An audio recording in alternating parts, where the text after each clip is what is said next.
I'm Eugene Griessman. Welcome to tonight's television special, In the Name of God, Part 3. Tonight's program deals with America's new religions, that is, new religions to the American scene, and efforts that are being made to counteract some of those activities. Our special guests include Mr. Ted Patrick, who is the best-known practitioner of deprogramming, the individual who gave the name to the practice, and his associate, Sondra Sachs. Representing Hare Krishna, or the Society for Krishna Consciousness, we have as our special guests His Divine Grace, Hridayananda Das Goswami, and Balavanta. We're going to be using a modified debate format, and for the first segment of tonight's program, we're going to turn to the representatives from the Society for Krishna Consciousness and give them a few moments to express statements about their religion. Then following their statement, we'll turn to Mr. Patrick and Sondra Sachs, and we'll be talking about efforts that are being made to counteract certain practices which you disagree with. First of all, let's begin by raising this question. I think that practically, if not all, practically all, perhaps all the religions on the American scene come to the person on the street and they say, you know, we've got the answer. America's going to the dogs, but we've got the answer. And so here you come with supposedly an ancient religion from the East, and you say, don't listen to the others, we've got it. Now, tell me why we should believe you and not the others. Well, I'd like to correct two things which you've just said. First of all, we are not competing with or trying to defeat other religions. Secondly, what we are presenting is not supposedly a religion of the East. It is already documented both in American courts, in India, by all Indologists and scholars of America and Europe, that what we are presenting is the most genuine form of the Bhagavad Gita as it is. Of course, most Americans don't know what that is. Bhagavad Gita is the Bible of India. It was spoken 5,000 years ago on a great battlefield called Kurukshetra. That battlefield is still existing in India. And at that time, the Supreme Lord himself, Krishna means God, personally gave succinct instructions to his friend and disciple Arjuna. And for the last 5,000 years, virtually billions of people in India have worshipped the Bhagavad Gita as a literal word of God. So we are presenting that Bhagavad Gita for the first time in America in a pure form, and we are getting very good results. But what relevance does this religion, which does have its origins or roots in the East, you'll accept that fact, what relevance does it have to Americans? Religion is one, just like the law is one.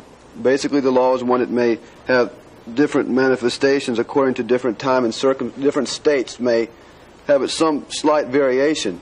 But basically, there's a speed limit in every state. One state may vary somewhat from another, but the basic principle is the same. In England, keep to the left when you drive. In America, keep to the right. But basically, that you have to follow the law of the state is the same. So therefore, religion is the same. The American people have to be serious enough and intelligent enough in this whole issue to actually find out what are the symptoms of spiritual purification and to see who is becoming purified. Just like, for example, how do we choose a doctor? If we are sick, we have certain symptoms of disease. We are coughing or sneezing, we have fever or a stomachache. By those symptoms, we ascertain that we are sick. When we go to a doctor, we take medicine and we try to see if we are developing again the symptoms of health, if our strength is returning, our appetite, our enthusiasm, and so on and so forth, if our fever is going down. So in the same way, as you've said, America is going to the dogs. Practically, that means that our material fever is rising. We are becoming more and more addicted to these material things rather than becoming addicted to God. Now so can I just finish? Sure. So if our process is bona fide, and again, any bona fide process is acceptable, ours are another one. But if our process is bona fide, that material fever has to come down. And if it doesn't come down, if in spite of our religious fervor, we remain addicted to material gratification, our process is not bona fide. And not only our material fever should come down, but our attachment to God should be increasing, our love for God. You said you were having very good results. Where are you getting your members from, mainly? We are not looking for cheap membership. We are actually trying to present something serious to the American people, and we request them to try to understand what are the real principles of religion. In other words, this cannot be simply confined to a particular sociological group or analyzed in that way. Whoever joined in the 60s, that's another thing. But the real point is that the American people have to seriously try to understand what the principles of religion are and what the symptoms are of spiritual advancement. Just like we choose a doctor, we choose a lawyer, we choose a real estate broker by the practical results. So it's not a question of a sectarian team spirit, my team and your team, my religion and your religion. That's irrelevant. I'm Christian, you're Hindu or Muslim or Jewish or this or that. That is not actually spiritual, that's material. So we have to actually see how our material fever is coming down and how our understanding of God is increasing. I think that you would agree, maybe you won't, that young people often tend to be, what shall we say, gullible, more gullible than perhaps people who've been around a bit, and you're simply playing on, at least some people would say. You're also playing because in the material universities, you are dragging these young people into the universities with threat of economic pressure. If they don't go to the university, they'll be practically economically excommunicated. And once they get in the university, you, again, excuse me, not you personally, I was speaking rhetorically. But the material society is shoving into their brains so many ideas. There is no God. Everything is created by chemicals. For example, I was recently at Vanderbilt University, and I saw a compulsory textbook in a psychology course, which 15 years ago would have been considered the worst pornography available in America. This is a compulsory textbook for 17, 18-year-old people.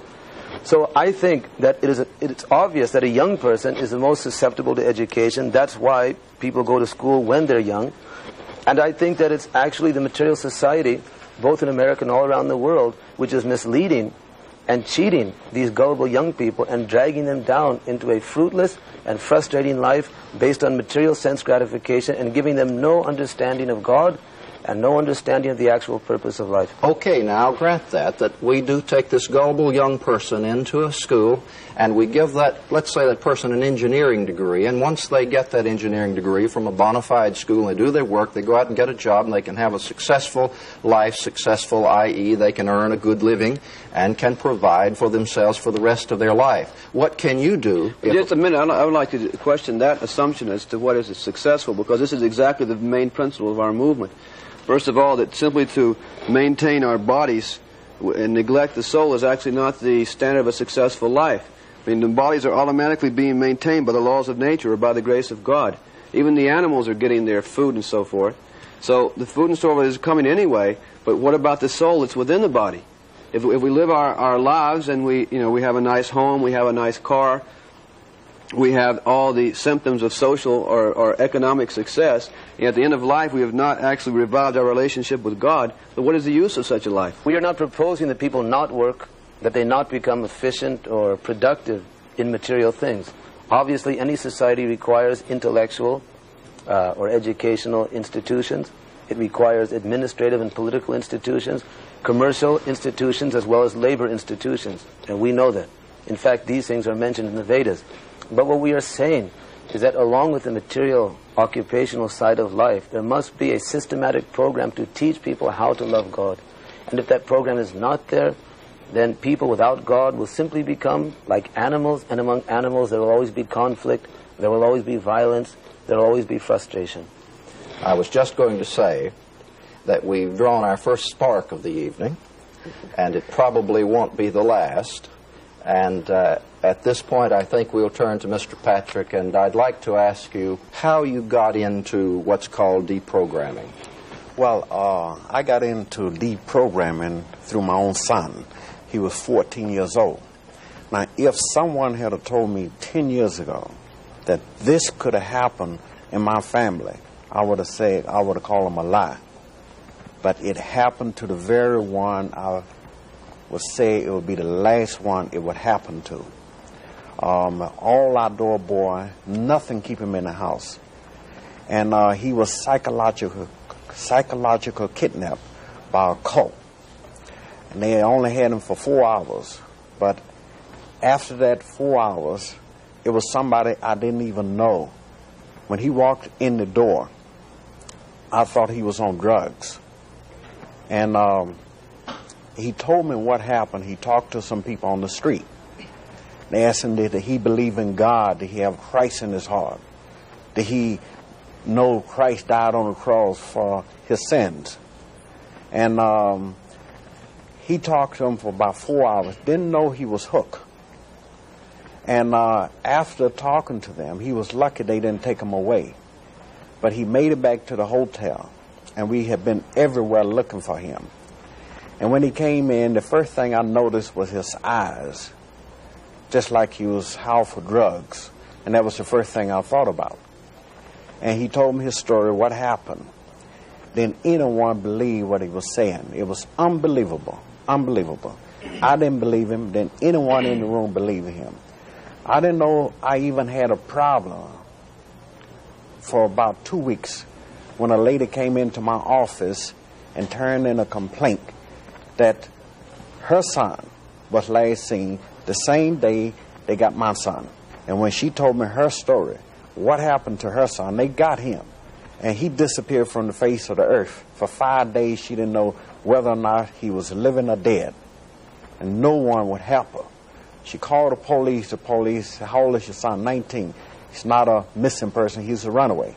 Everybody gave her that story. And then when she finally got the telephone call, Mom, I found God. I'm not coming home anymore. You all is of the devil. And the world is going to end within a year to 7 years. And if you're not in this family, you're going to burn in hell. And after talking to her, I realized what happened to my son, what was wrong with my son. And I started an investigation into this matter. And I went into everything, interviewing people on tapes, witches, warlocks, you name it. I even went to New Orleans, somebody that was 100-something years old that my mother kept me to when I was a child for my speech impediment, see. And this lady was still living, which she was supposed to have been a healer and a prophet and all of this, be able to heal people. And I even went and talked to her. And I still wasn't satisfied. It was still unbelievable. I had to go in to see for myself. And I went in to stay a week. I stayed 3 days and 4 nights. 3 nights and, 4 nights and 3 days. And if I had stayed in a few more hours, I would never left. I was hooked. And I was so confused for the next 6 days. I left home one day at 7:30 in the morning, going to the office. I ended up 70 miles away, didn't know how I got there. I didn't even know where I were or how to get home. And this is how powerful this technique is, a mind control. You think that these groups have techniques of mind control that you feel are dangerous? Yes, Hare Krishna is one of the main ones. And they use the same technique. It's no different from Guyana, Jim Jones. It's no different from Hitler. It's no different from any group in the world that uses this mind control. Now, I've jotted down a few notes. I'm very sympathetic to the experience which Mr. Patrick had. I will not disagree with him that there are many people at the present time in the Western world who are exploiting people in the name of religion. I don't disagree with him. I'm very sorry if he was a victim of some bad experience, but that was not our group. What you're looking at, a mindless robot. For an example, the young man over there right now, he just sitting over there chanting Hare Krishna, which is self-hypnosis. And he got his hand in the bead bag. And he just, ever since he been here, he been chanting Hare Krishna. Now, this is his life's blood. He got to chant. And because if he doesn't chant or get away from the influence, he'll start thinking. And this is the reason he's sitting over there chanting, because this prevents him from thinking. See, the only way you can control a person's mind, you got to destroy the person's free will and their ability to think. And then you got to make it impossible for this person to think throughout the rest of their life. other than what the leader tell them to do. And that's where it turns into autosuggestion, which means self-hypnosis. In Hare Krishna case, it's chanting. They chant almost 24 hours a day. We're chanting names of God, and that's recommended in every scripture in the world, that God's name should always be chanted. I believe in the Christian scripture, Jesus in the Sermon on the Mount said, use not meaningless repetition. But the name of God is not meaningless. In the Lord's Prayer, it clearly states, Our Father who art in heaven, hallowed be thy name. The name of God is holy. Meaningless repetition would mean chanting something which is not God's name. Just like, for example, so many bogus people have come from India. They're selling mantras. They're simply exploiting people, teaching them to chant so many meaningless words. But we're teaching people to chant God's names. So I pick up on that point, selling mantras. Now, you do use mantras, do you not? Oh, yes. Because the word mantra is a combination of two words. But you don't sell them? No, of course not. Everyone knows Hare Krishna. Hare Krishna is the mantra that we use. Man in Sanskrit means mind, and tra means to deliver. So mantra is used to deliver the mind. I got an NBC documentary that was taken by NBC. We treat our dogs better than they treat the babies. Anybody that have a dog, they feed them good food, dog food, and they feed them in a nice container, a plate that was made for the dogs. I know I do. And you take care of this dog. But in Krishna case, as you look at this film, you can't help from shedding tears, where these babies have to get up at 2 o'clock in the morning, take a cold shower, and then start and chant for so many hours, and they eat off of the floor from a wax paper.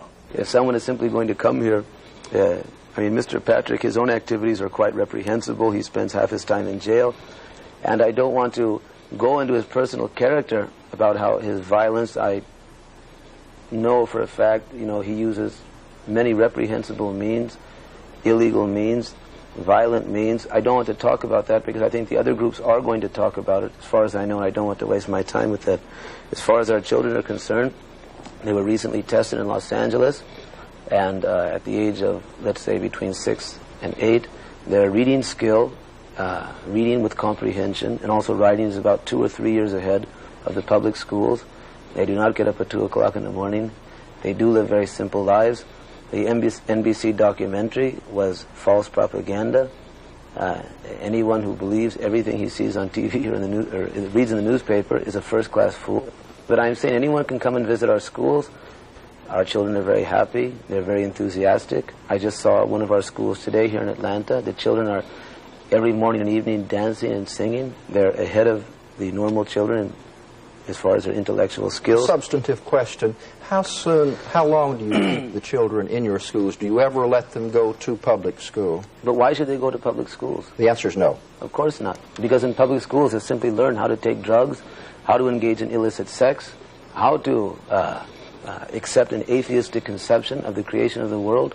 Why should we send our children to the slaughterhouse of public schools? And again, I think that, if I may at this time, I would like to attempt to bring this discussion to the real point.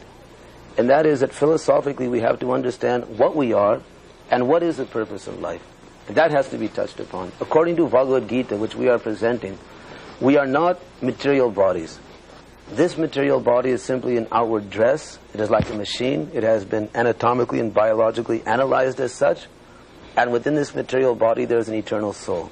The proof given by Krishna in Bhagavad Gita that we are eternal and that we are passing through different bodies is that all of us have experienced that we have passed through, even in this life, many stages of reincarnation. For example, all of us had babies' bodies, child body, adolescent body, adult body. It is a scientific fact that within 7 years' time, the cells within this body change. Our fingers, our fingernails, our hair, skin, and so on and so on. In this way, in 7 years' time, there is a replacement of the elements of the body. That means the body we have now is not the body we had 10 years ago or 15 years ago. Still, we are the same person. So this is a practical proof that although the material body is changing, I'm the same person. Just like, for example, if you have a child, you still recognize him as a child, either with a baby's body or with an adult body. Unless we establish at least what we are and what God is, then this discussion is more or less absurd to talk about what's good, what's bad, what's mind control, what's not mind control, unless we even establish what the purpose of life is, what we're trying to get to, what we are as persons. Then actually this discussion, there are so many thousands of television programs, I'm not sure we can ever agree on that. You might give your statement. But then let Mr. Patrick present a better idea of what the soul is than what we're presenting. Let's get to the real point. All right. My soul concern is the breath I breathe. But what I'm concerned about, here's a group that bring in over $500 million a year, ripping people off. This money goes to a bunch of con artists. No, they are crooks. I mean, I like to make this public challenge, that I am one of the leaders, one of the big con men, one of the big crooks, and I defy anyone to demonstrate through any means that I'm exploiting or taking things for my own sense gratification, or that he is or any of our leaders are. I mean, he's making statements about my personal life. Personally, all of my possessions I carry in one suitcase. I don't own a car. I don't own a house. I don't own a radio. I don't own a television set. I don't even have a bank account in my name. And I'm one of the big leaders of our movement. So the point is, I come from a wealthy family. I had a scholarship to one of the most prestigious universities in America. I was an honor student there. I had an all opportunity to become very wealthy without entering this movement. I have not a penny in my own name.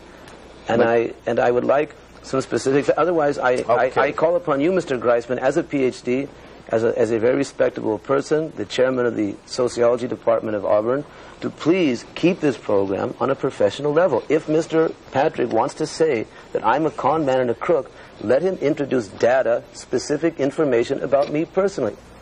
I want to come to Sondra Sachs and ask you why it is that you got involved in the kind of work that you are now in. Tell your story, if you would. My son, I have a son who is now 22 years old, living once again a very productive life. There were a few things before I go into that really bothered me that the gentlemen were talking about. I can't speak in the same rhetoric that they can, but I can certainly speak as a mother and someone who's seen a lot of suffering from this Krishna organization. Number one, in all of their talk about their philosophy, everything they say is negative. They say this body is not good, the world is no good, nothing is good. I mean, what are we here on earth for except to have the happiest, best life we can? And their philosophy is completely against that. They live a lifetime of dying. And that's what they teach and that's what they preach. And it is all very extremely negative. It's not all negative. But according to the Bhagavad Gita, which is the oldest scripture in the world, the sign of an educated man is that he can distinguish between that which is temporary and that which is eternal. So, in Krishna consciousness, we frankly say that because this material body is temporary, it cannot give us ultimate happiness. But we don't leave it at that. It's not an impersonal, it's not a Buddhist, it's not a voidistic organization. We say there is an ocean of pleasure, there's an ocean of happiness, but that comes from the soul and not from this body. There is actually something very substantial to life which goes beyond just the basic living condition in this particular life. We're not negative, although we see that this life has serious problems. We have to die, we have to grow old, we have to grow diseased. So this is not our natural ultimate life. There's a higher standard of life which exists on a spiritual platform with God. Actually, when this life is not all in all, when this life is finished, one has the opportunity, if he actually applies himself in this lifetime to understand God, to actually return to the spiritual world.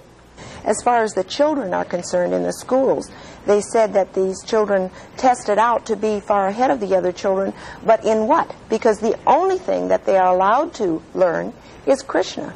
In the Vedic literatures, when we say the Vedas, we're talking about the most vast body of knowledge in the history of the world, comprising many hundreds and thousands of books, dealing with everything from rocket science.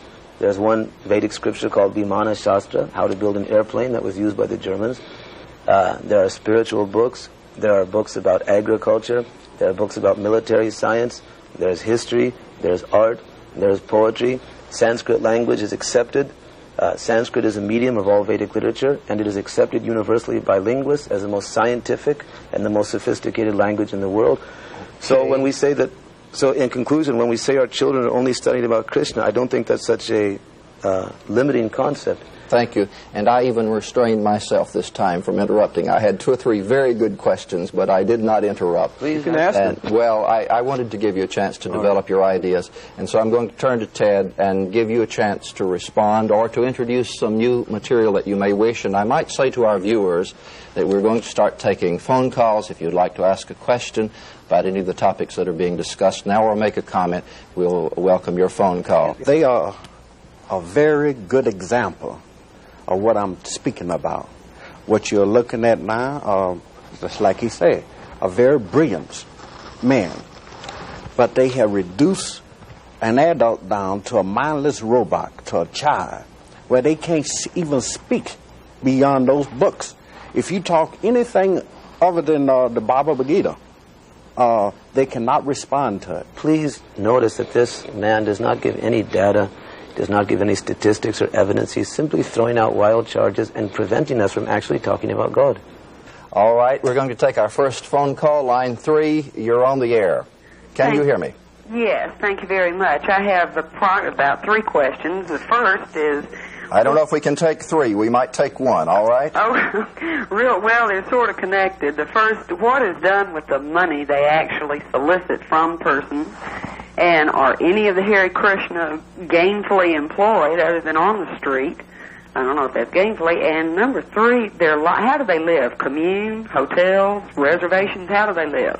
All right. I think that we can, those could be briefly answered, all right? Specifically, it goes to distribute religious scriptures, such as Bhagavad Gita, Srimad Bhagavatam. We distribute literally millions of copies of literature every year. At least 50% of our income goes to the distribution of literature. That can be documented. Secondly, the rest of the money goes principally for the construction of places of worship, temples, houses of worship, and this costs money. But Notre Dame Cathedral in Paris, which is one of the great architectural achievements of the world, is a religious structure costing hundreds of years of labor of thousands and thousands of men. So this is the proper use of human labor. Should be used for the glorification of God. So as far as our members and their activities, they are engaged in distributing these literatures on the streets. I mean, that activity is certainly as laudable as the activity of any encyclopedia salesman, say, or any book salesman. These books have been recognized and appreciated by scholars and universities all over the country and all over the world. Question, what percentage of your people are gainfully employed? I know the answer to that question. This is gainfully. First of all, that implies that the persons who are distributing these literatures are not gainfully employed. I don't think that the lack of God consciousness in the world is a wonderful thing. I don't think anyone in America, 93% of the people in America believe in God. That was a recent Gallup poll. But where is God to be found in our modern life? So I don't think it is at all ungainful that they are distributing religious principles to the mass of people. That's the first point. The question, you said that it could be documented, the amount of money that was spent thus in... so I know many religious groups will not make public exactly how their money is spent. If anyone wants to write to us, I'll gladly send them. You will give a CPA-certified account of how your money is spent. If they will write to us, we will send. And so but the fact is, I mean, even, of course, how many people actually write, but I can say right now that we're distributing millions of these books every year. You can see the cost of these books, the value of them. I mean, they've been appreciated, as I said before. They're in every college library in the United States. Okay. So these are going to the people. So even from a historical or a sociological point of view, it is a great value. Say one little point then about we're going to take a this phone money call. thing. Yes. I'm sorry to Sure. butt in here, but then why, if that's what they're doing, why do they lie to the public when they are distributing the books by saying they're a Christian or Krishna consciousness or something like this? They'll pin a flower on you at the airport. They'll ask for donation, and they'll say all kinds of things as to why they're collecting money. It says the International Society for Krishna Consciousness. That's right. I will say for your group that you do say Krishna consciousness on your books. That is right. Krishna on the book, but when they come in the airport, or no, we wear a name tag in the airport. It says who we are. Themselves. Okay, I'm going to take another phone call. Yes, you're on the air. Can you hear me? Yes, I can. All right. I'd like to commend Mr. Patrick on his excellent work, and that it is proven by psychiatry that with sleep and food deprivation and constant chanting that the mind snaps. It's just like Korean brainwashing. And there's a new book out called Snapping America's Personality Change, and I'd like Mr. Patrick to comment on snapping and say that it's obvious to me that these Krishna's minds have snapped, and I dare them to sit alone with Mr. Patrick for, maybe 4 or 5 days and let him try to deprogram them. That's quite a challenge. I don't know if we'll take that latter point, but I wonder if you would comment on the book Snapping. Yes, Snapping is one of the best books you can read because it goes into the science of this movement, or the cult movement, mind control, and what takes place in the person's mind when the mind snaps from consciousness to an unconscious state of mind. I think that it's very unfortunate that in America people are, many people do not have enough common sense to actually study things on their own merit. We are not a cult. I've already explained, and this can be documented very easily. Any religious scholar in America will agree to it. They already have agreed to it and signed statements that we are presenting the oldest religion in the world. And therefore to say that it's simply snapping or thising or thating, and is really quite foolish.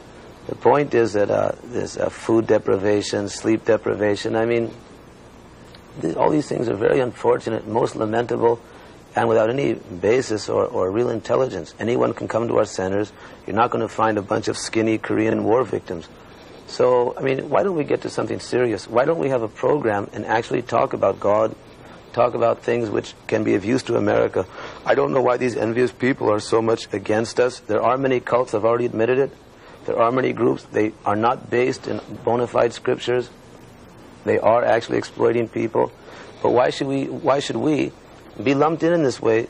Why don't we talk about something serious which can actually help people? You're on the air. Can you hear me? Yes, I can. I would like to know. Go right ahead. I can hear you. Yes, I can hear you. I would like to know, why is it that Krishna never referred to Jesus Christ, who is the Son of God? They always refer to God. Now, you can't separate God from his Son. All right. Thank you very much. We're actually going to have to take a station break in just a moment, but I think that you could respond briefly to your attitude toward Christ and Christianity. Neither can you separate the Father from the Son, so that both are one. The Son is the Son, the Father is the Father, but they're one in harmony. Sometimes God comes himself to give his eternal transcendental message, and sometimes he sends his sons or his representatives. The message is the same, however. Also, I'd like to make one point about the charge of our being mindless robots, unconscious, and we're the ones who want to discuss philosophy. We're the ones who want to discuss history, the significance of social structures, and the purpose of life and the meaning of life. And this is hardly the discussion of mindless robots. However, on the other hand, our this evening's adversaries, they want to simply put forth baseless innuendos and charges without any substantiation. They want to simply make empty criticisms of us without any philosophical merit. So, I mean, I think if we actually were mindless robots, then we would want to be on their platform rather than be on the platform of intelligent, rational discussion, which is what we've come here for. Unfortunately, we're having a hard time acquiring it. As you can see, we are dealing with vital, basic issues about which there are fundamental disagreements.